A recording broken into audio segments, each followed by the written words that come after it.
የሐዋርያው የጳውሎስ መልእክት ወደ ሮሜ ሰዎች ምዕራፍ 5።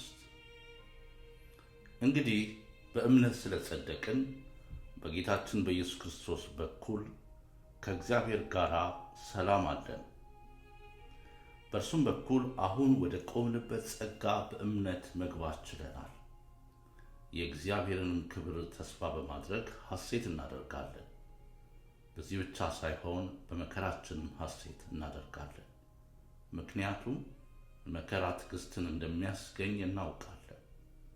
ትዕግስት ጽናትን፣ ጽናት የተፈተነ ባህሪን፣ የተፈተነ ባህሪ ተስፋን፣ ይህም ተስፋ ለእፍረት አይዳርገንም።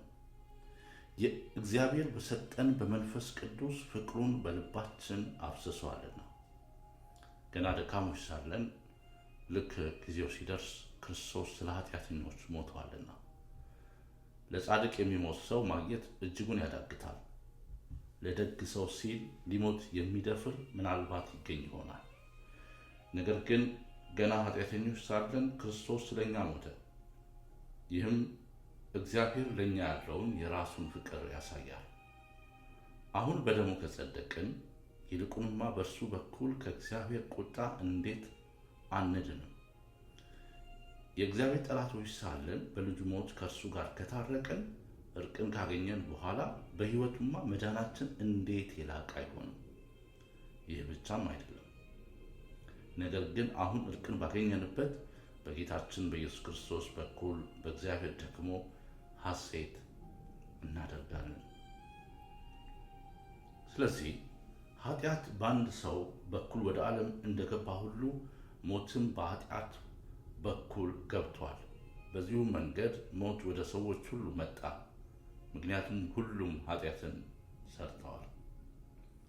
ሕግ ከመሰጠቱ በፊት ኃጢአት በዓለም ላይ ነበር። ነገር ግን ሕግ በሌለበት ኃጢአት አይቆጠርም። ይሁን እንጂ ከአዳም ጀምሮ እስከ ሙሴ ድረስ ባሉት እንደ አዳም ሕግን በመጣስ ኃጢአት ባልሰሩት ላይ እንኳ ሞት ነገሰ። አዳም ይመጣ ዘንድ ላለው አምሳሉ ነበረ። ነገር ግን ስጦታው እንደ በደሉ መጠን አይደለም።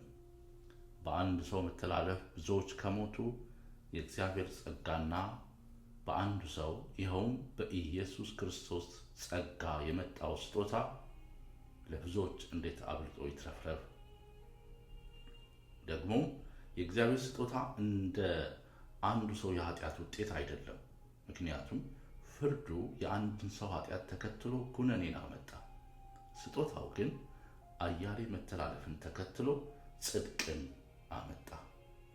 በአንድ ሰው መተላለፍ ምክንያት ሞት በዚህ ሰው በኩል የነገሰ ከሆነ የእግዚአብሔርን የተትረፈረፈ ጸጋ የጽድቅ ስጦታ የተቀበሉት በአንዱ ሰው በኢየሱስ ክርስቶስ በኩል እንዴት አብልጠው በሕይወት አይነግሱ?